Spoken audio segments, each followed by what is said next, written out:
ena velika, bom rekla, mračna stvar, ki se takrat dogajala, je bil pa lov na čarovnice. Lov na čarovnice imamo mi v prenesenem pomenu tudi pri nas. Pač iščemo nekaj, česar pravzaprav ni.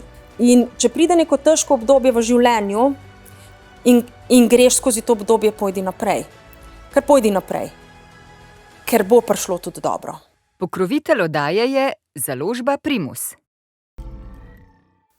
Moja gostja je Urška Klakočar Zupančič, pravna zgodovinarka, nekdanja sodnica in avtorica te bogate knjige Gret in greh. Urška, lepo pozdravljena, hvala za odziv na povabilo. Lepo pozdravljeni in hvala, da ste me povabili. Se bova tikali? Prosim. Ja. Ko prebereš tvojo knjigo, notri je, recimo, da je na glavnih točk ženska moč, si notranja moč, si zaželiš družbo, kjer smo ženske prijateljice. Ja, res je. Žal ženske velikokrat nismo prijateljice, znamo biti tudi velike sovražnice, ampak v knjigi sem poskušala prikazati različne vidike ženskosti, kako zelo bogate smo pravzaprav. Ženske smo prvo ženske, partnerke, matere, sestre, hčerke, potem smo delavke, podjetnice, pač profesionalke, znanstvenice, umetnice. Takšna paleta, tako bogata paleta je lahko v nas, da bi bilo prav, da ta paleta enkrat pride na plan, in sem zato poskušala v knjigi, ki je sicer postavljena v zgodovinsko okolje, prikazati te vidike ženskosti, ki so od nekdaj v nas. Ne samo danes, tudi takrat so bile. Naša bit, natura, duša. 17. stoletje, v 17. stoletje si postavila knjigo, mogoče samo v parih stavkih, kot uvod v ta intervju, predstavitev knjige. Knjiga se dogaja leta 1634 in 35. V enem letu se odvrti. Celotna zgodba se odvrti v enem letu, ampak okvir, v katerega je zgodba postavljena, je res kratko časovno obdobje, ampak vmes dodajam toliko enih dejstev zgodovinskih, toliko tudi detajlov in toliko različnih vidikov življenja, da se mi zdi, da se pred bralcem odpre cel svet, takšen, kot je takrat bil. In sicer s preteklostjo in tudi mogoče nekim pogledom v prihodnost. Zakaj sem zbrala prav to leto? Gre za burno obdobje v zgodovini človeštva, ko so ljudje začeli, ali pa je začel človeški duh prihajati na plan, ko je v ospredje prihajal človek, do takrat je bila absolutno v ospredju cerkev. Zdaj pa se ljudje zazrejo sami vase, začenja se razvijati znanost, sicer dosti počasneje kot danes, ampak za tisti čas je bil to neverjeten preskok. Silovito v bistvu. Ja. Zelo silovito. Se pa srečujejo te silnice, ko se pač začne prebujati ta stvar, se srečujejo z reakcionarnimi silami, tistimi, ki pač želijo vse, da ostane vse po starem. Tako da velik vidik je, velik poudarka sem dala na verstvih, ker je pač cerkev veroizpovedi. Tukaj v knjigi imam več veroizpovedi, vpisanih. Ja, islam. Celo islam, ki v bistvu ni bil na našem ozemlju, ampak sem res hotela prikazati ne samo tisti majhen kraj, kjer se zgodba dogaja, v Sevnici današnji, recimo? V današnji Sevnici, ki je bila takrat Lichtenwald. Lichtenwald, tako zanimivo ime, to je Svetov gozd. Ampak sem v bistvu hotela bralcu prikazati, kako je svet takrat izgledal, kako je Evropa takrat izgledala, kaj se je takrat dogajalo, verska vojna, kruta vojna, ki se je bila takrat, to je bila 30-letna vojna med katoliki in protestanti, ki je terjala ogromno življenj in res trajala 30 let in se je zaključila z Vestfalskim mirom, dejansko je pa vse skupaj bilo samo boj za prevlado v Svetem rimskem cesarstvu. In potem protireformacija, zelo močno gibanje, ki je hotelo zatreti ta napredek, ki ga je reformacija prinesla. Razmišljajoči duh, tako, svobodni, tako, in moč iskanje znanja v knjigah, opismenjevanje ljudi, komu je to bilo dostopno, komu ni bilo dostopno. Potem so pa še drugi življenjski vidiki, rojstvo, smrt, poroke, ljubezen, erotika, mučenje, pač življenje takšno, kot je takrat bilo. Ena velika, bom rekla, mračna stvar, ki se takrat dogajala, je bil pa lov na čarovnice. Ja. Verjamem, da se bova tega še dotaknila. Mogoče na tem mestu samo povem, da smo ljudje velikokrat v zmoti, ko mislimo, da se je to dogajalo v mračnem srednjem veku. Srednji vek ni bil mračen. Srednji vek je bilo obdobje, ko je prebivalstvo začelo naraščati, ko se je razvijalo trubadurstvo, ko so rasli gradovi. Ljudje so dejansko kar dobro živeli. Cerkev ni bila obsedena s hudičem. Res je bolj kot kasneje skrbela za dušni blagor. Seveda imamo velike razlike med fevdalci pa tlačani. Ampak čarovništvo pride v novem veku. Kolumb je že zdavnaj odkril Ameriko, leta 1492 je odkril, to je pa 17. stoletje. Tako da to ni nek ostanek neke daljne preteklosti. In tudi ni še končano pravzaprav. Žal smo v 21. stoletju, pišejo o tem svetovni mediji v Afriki, na polno v razcvetu, še vedno lov za čarovnicami, dejansko tam. To je del njihovega pojavljanja v medijih, v nacionalnih medijih, recimo, ne, v Gani, To mogoče recimo najdemo to, o čemer govoriš, to je recimo tista, rečemo temu, bolj prava oblika, ne. Lov na čarovnice imamo mi v prenesenem pomenu tudi pri nas. Ne. Pač iščemo nekaj, česar pravzaprav ni. Ne, iščemo nek zločin, ki ga pravzaprav nihče ni storil. Tako je, zato uporabljamo danes ta izraz lov na čarovnice. In najbolj kruto je bilo pa dogajanje od 16. do 18. stoletja. In sicer tako strani cerkve kot strani posvetnih oblasti. Najbolj na udaru so bile ženske, ker je bila njihova ženskost lahko tako magična in tako nedoumljiva, nedostopna, mogoče recimo cerkvenim prelatom.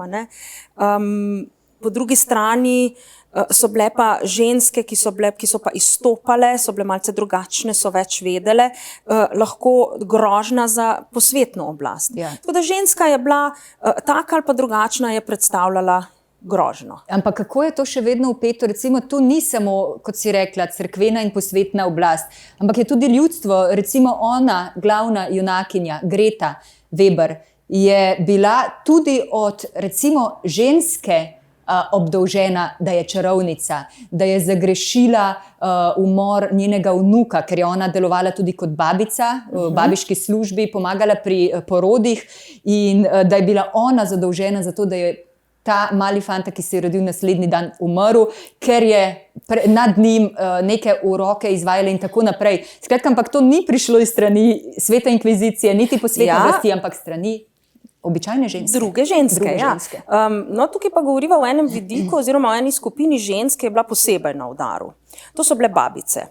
To so bile pač porodničarke, ki so imele znanje, da so pomagale pri porodih in ravno zaradi njihovega znanja in izkušenj so preživeli otroci ali pa porodnice, ki sicer ne bi preživeli pri naravnih porodih.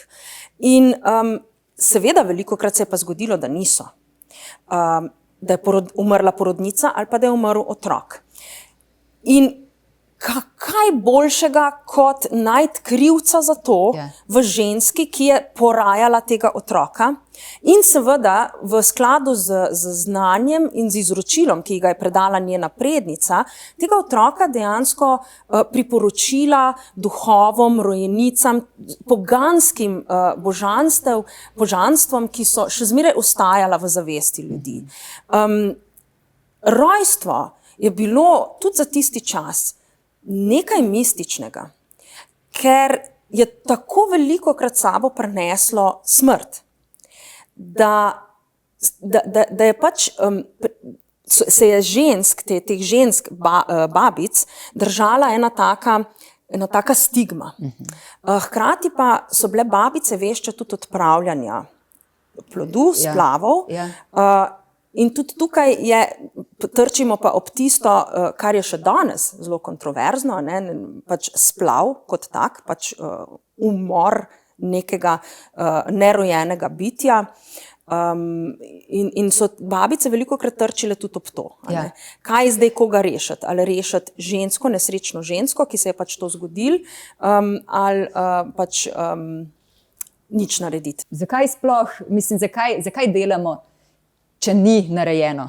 Kje smo, kaj nam potem pomaga napredno mišljenje v 17. stoletju, če v 21. stoletju še vedno nismo tako napredovali, da bi res živeli svobodno, dobro, čuteče, plemenito, pošteno in nekih pozitivnih še vsebin.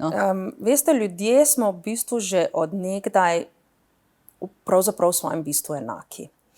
In ljudje smo zelo čustveni, čeprav zdaj v zadnjem času, to zdaj govorim pač o zadnjih stoletjih, se bolj prihaja na plan razumsko gledanje na svet, dejansko smo pa še vedno ujetniki naših čustev, ki so bila ista takrat, kot so danes.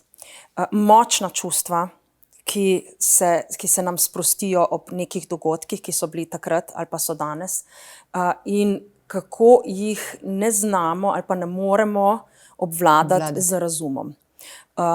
Ker razumsko pač vemo, da nekatere stvari in logično takšne so, da smo vsi ljudje enaki, da smo ne glede na barvo kože, ne glede na veroizpoved in tako naprej, ampak ko pa pride do kakšnega ekscesa, nekega dogodka, ki nas vznemiri, se pa v nas budijo tako močna čustva, da zameglijo lahko razum. In tako je takrat bilo, seveda dosti lažje so takrat, ali pa bom rekla, ker niso imeli toliko znanja, so bolj zapadli pod to.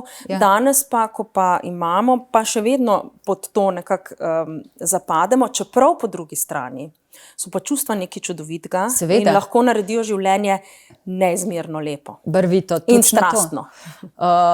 Točno to. To je recimo tudi zato je takšna ženska tak blagoslov, oziroma zato je blagoslov, da je ženska čuteča, strastna, čustvena. Dobro, imamo tu šolo obvladati svoje čustva. Zagotovo, to je velika šola in mislim, da so to ta vrata v dobri svet, v boljši svet. Ampak vendarle ti opisuješ, da njen problem bil preveč je ljubila in preveč je znala. Ampak zakaj problem? Ali ni to blagoslov? Seveda je blagoslov. Blagoslov je, če znaš sprejemati drugačnost. Si bolj strpen, lahko bolj empatičen. Ko pa čutiš, je pa seveda prav, da čutiš tisto, kar je dobro. Ker imamo močno strast, imamo lahko tudi močno sovraštvo. In če se prepustiš temu dobremu, res ne vem, a bi lahko iz tega išlo kaj slabega.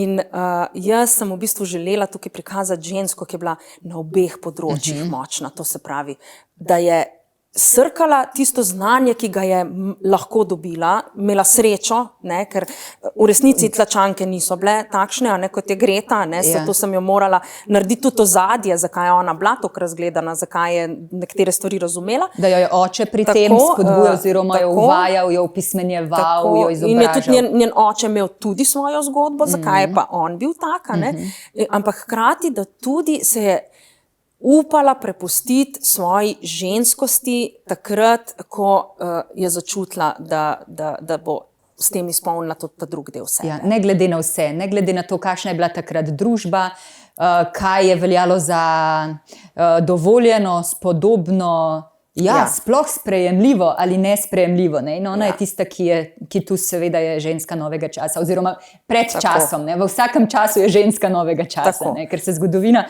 ponavlja in ker časa pravzaprav sploh ni. Ampak Ta knjiga je res dragoceno darilo predvsem za ženske, seveda tudi za moške, pa predvsem za ženske, ker na nek način osvobaja. Mislim, da še vedno smo v neki meri ujeti v ta krščanski duh greha in kaznovanja. In tega, da notri tudi opisuješ recimo žensko, ki se biča zato, ker čuti. Ja. Ker je to nekaj tako groznega, da čutiš, da se ona biča in je srečna, da se biča, da to pri sebi utiša telo. Mislim, kot se sliši grozno, jaz mislim, da v neki meri to ženske doživljajo še danes. Ja. Nedovoljenje, da ti je lepo v svojem telesu, da sprejemaš ljubezen, da sprejemaš čutnost. Zato je to tako dragocena. Ne? Jaz sem zelo vesela teh besed. Bom čisto po pravici povedala, da takrat, ko sem pisala, si niti nisem, ker pač pišeš, nekako se izliva iz tebe, a ne, niti ne veš, kakšne vidike vse odpiraš, ne? Ampak res je, da je recimo tukaj tudi zelo, zelo močno izražena ta želja po svobodi. Svobodi, pa ne samo ženske, a ne? Ampak želja po svobodi je brezčasna, je bila takrat in jo imamo tudi danes.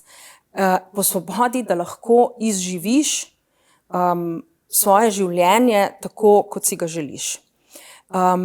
In res je neverjetno, kako smo si ljudje od začetka, bom rekla, pa niti ne, mogoče še pred civilizacijsko, če tako rečemo, obdobje postavljali neka pravila, ki seveda so potrebna za neko normalno funkcioniranje v družbi, ampak hkrati smo si pa postavljali pravila, ki pa ne verjamem, da so prinesla blagostanje ali pa sožitje. Ne? In tukaj je seveda imela ogromno vlogo vera. In zato je tudi močen... Ne vera, cerkev, ne?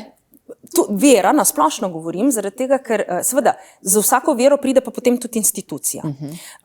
In v bistvu sem tukaj želela prikazati, da je vera sama v sebi dobra, da je to povezovanje, da je to ljubezen. Veliko je govora tudi v knjigi o tem, ko se Greta in oče pogovarjata o verstvih, da v bistvu želim na nek način tudi tistim, ki so ne skeptični, ampak mogoče malo z nezaupanjem gledajo na pripadnike neke druge veroizpovedi, da jim na koncu povem, v bistvu, veste, smo vsi enaki, v bistvu vsi izhajamo iz istega bistva. Ne? Da vse te, pač govorim tukaj o enoboštvenih religijah, seveda, ki se tudi v tistem času nekako srečujejo tle na našem prostoru, ne? Seveda največje katolištvo, tukaj pri nas razširjeno in seveda tudi potem zmagalo oziroma pač ostalo katoliško habsburško ozemlje, kjer smo živeli Slovenci.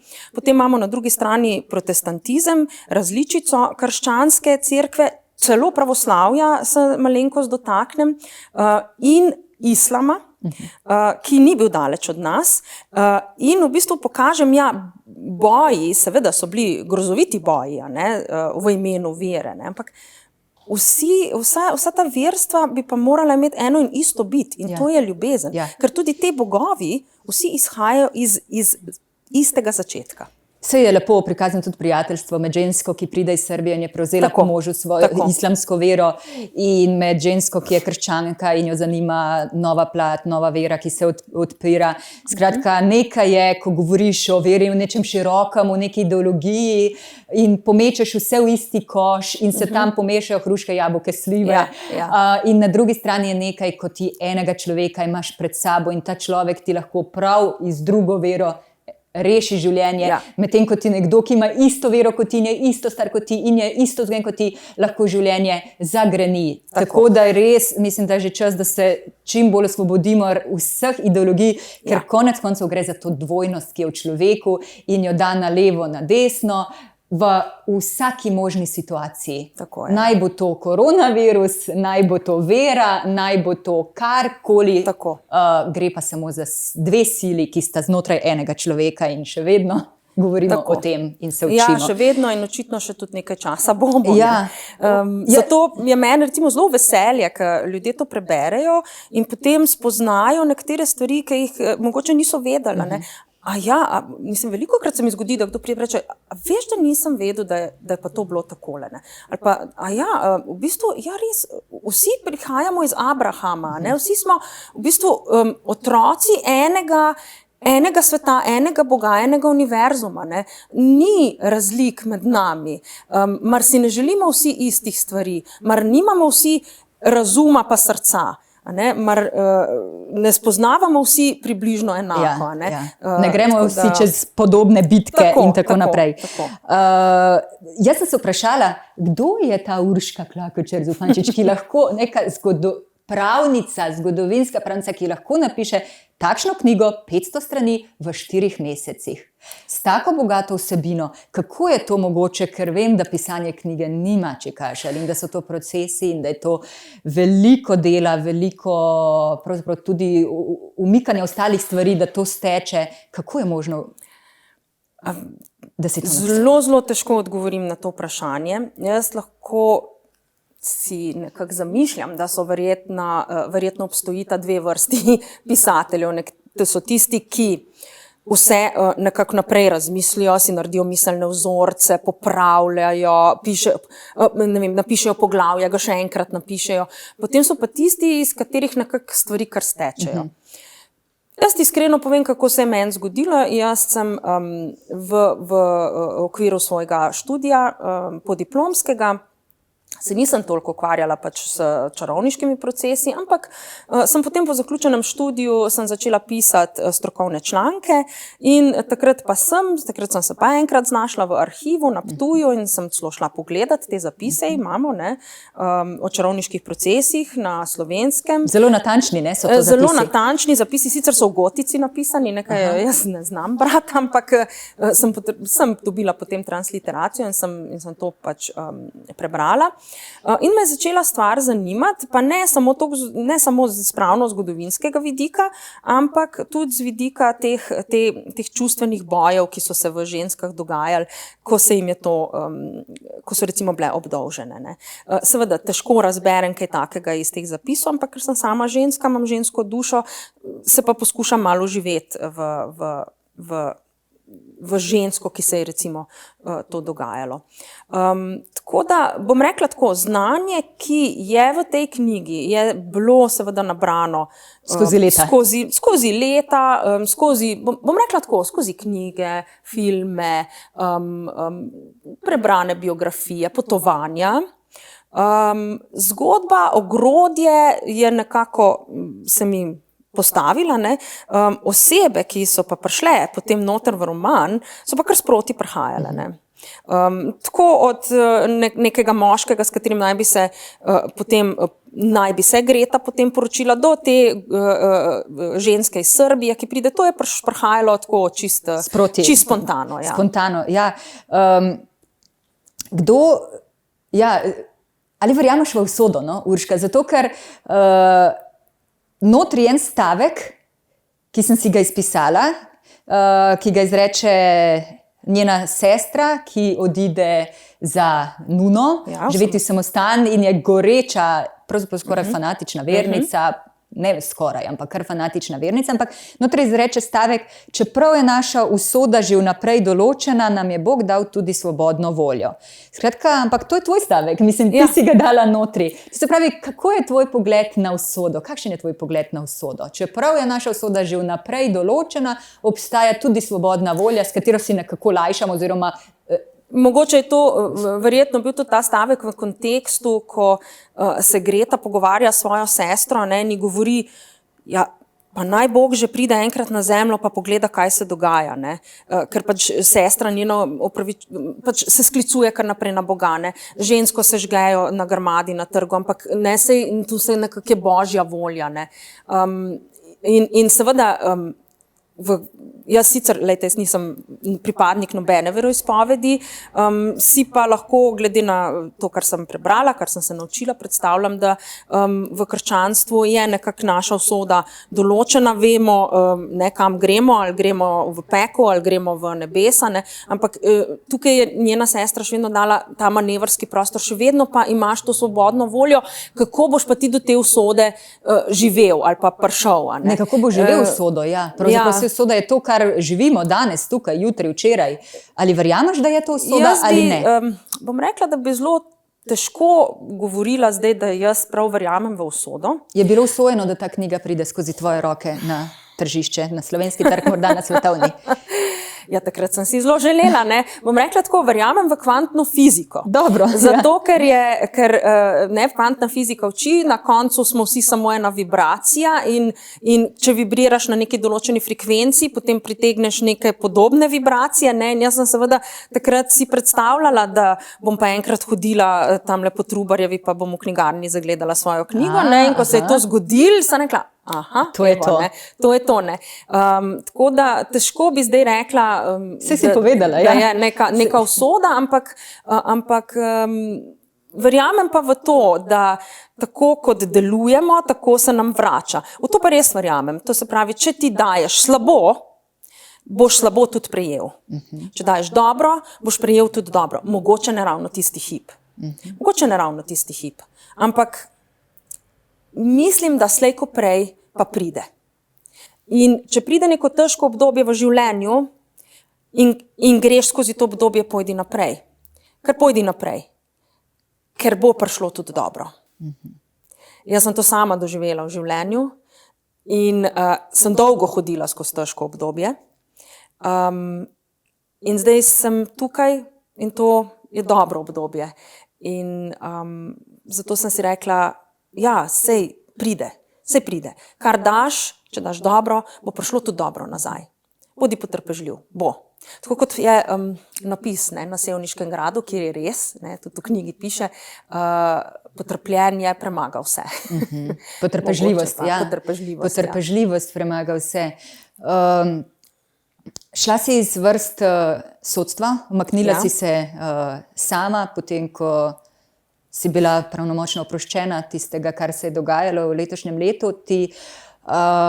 In v enem tvojih intervjujev sem tudi prebrala, kjer govoriš, da tudi v sodstvu so ljudje, ne? Da to ni vrhovna pravica, se pravi univerzalna pravica. Tudi v sodstvu so ljudje z vsemi svojimi plusi in minusi in tudi stopnjami ne samo znanja, ampak razumevanja, sočutja in razvitosti. Kako gledaš danes, še ne dolgo potem, ko si sama odšla, na slovensko sodstvo? Ja, tako, bom rekla na splošno, tako kot si sama povedala, sodstvo ni stavba, sodstvo niso sodni spisi, sodstvo so ljudje. In sodniki so ljudje. In to niso prazni ljudje. To niso ljudje, ki ponavljajo zakonske paragrafe. To so razmišljujoči ljudje, oziroma vsaj želimo si, da bi bili razmišljujoči ljudje, razgledani ljudje, ljudje, ki imajo neka svoja stališča, imajo neka svoja prepričanja, imajo tudi svoje zasebno življenje.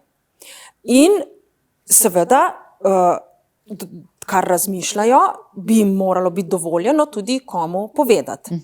In če to poveš pač v nekem krogu, v nekem bolj ali manj zasebnem, zaprtem krogu, je seveda komunikacija drugačna kot recimo zdaj, ko se pogovarjava midve, ker bo to javno objavljeno, ali pa če se govori, ne vem, na kakšnem protestu ali kakorkoli, ali pa če se govori, ne vem, na dnevniku ob 7. zvečer, ne. In jaz mislim, da si želimo sodnike, izdelane osebnosti, sodnike, ki so ljudje s hrbtenico, sodnike, ki niso tiho, ko se dogajajo stvari, ki so tako v nasprotju z tem, kar mi imamo danes. Mi imamo danes neki, rekla, čemu rečemo, seveda zdaj že zelo veliko ponavljamo o tem, človekove pravice in temeljne svoboščine. Pa mislim, da lahko še velikokrat to ponovimo, ker to ni nekaj, kar je padlo z neba. To ni nekaj, kar je Bog položil na zemljo. To je nekaj, kar so si izborili ljudje. pravico do življenja, pravico do razmišljanja, pravico do svobode govora, pravico, da se lahko srečujemo s komer želimo, pravico, da se lahko združujemo, da se gibamo. V bistvu so to pravice svobode. In zato je ogromno ljudi pomrlo, da imamo mi tukaj to v tem delu sveta, kjer živimo, in zato bom vedno govorila, to je svetinja. In seveda, če pride kakšen izjemno izreden dogodek, kot je recimo pandemija, se nekatere svoboščine lahko tudi omejijo, ampak izjemno previdno, izjemno premišljeno in za določen čas. In to natančno določeno kolikšen čas. Ker se to, veste, mogoče na začetku se še lahko opraviči oblasti, v redu, je prišlo naenkrat, nismo vedeli, ampak zdaj pa že toliko časa to traja, da se to mora narediti na tak način.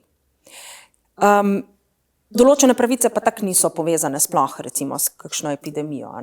Tako da meni je žal, da se v nekaterih ekscesih, ki so bili tako v neskladju, pa bom rekla z mojim lastnim vrednostnim sistemom, pa verjamem, da tudi z vrednostnim sistemom koga drugega. Ne samo v neskladju z ustavo pa zakoni, mislim, ampak tudi z samo moralo, da se ne oglasijo tudi sodniki. Seveda sodniška zadržanost. Prav je, sodniška zadržanost, prav je, da so sodniki zadržani. V razviti demokraciji, tam, kjer se načeloma to, kar sem zdaj govorila, spoštuje. In predvsem tam, kjer se z ljudmi dela spoštljivo. Tam, kjer se pa ljudi zmerja, kjer se jim govorijo stvari, ki si sploh ne moremo predstavljati pred 3 leti, da bi se to govorilo ljudem, recimo, kjer prihaja do prekomerne represije, ker z represijo država, veste, ko enka država začne uporabljati represijo, potem je to, ni dobra pot, no, res ni dobra pot. Sodstvo, kot tretja veja oblasti, bi moralo vstati in povedati. Ni potrebno neko posebno dokazovanje, tukaj vsi vidimo, kaj se dogaja. Vstati in povedati, meja, tukaj pa meja. Čez to mejo pa nobena oblast ne sme. Urška, sprašujem se, zakaj to potrebujemo v letu 2021, kje smo, kakšni smo kolektivno gledano, kakšna je naša kolektivna podzavest, da smo si, če govoriva v frekvencah v kvantni fiziki, to priklicali oziroma da to doživljamo. Tu je še veliko podvprašanj, izhodišč, ki jih bomo tekom oddaje še raziskovali. Hvala ti za ta intervju, za tvojo iskrenost, odkritost, odprtost in predvsem za to bogato knjigo Gret in greh, ki jo priporočam vsem ženskam. Da se ne bi ponovili več taki časi. Hvala ti. Hvala lepa. Moja gostja je bila Urška Klakočar Zupančič.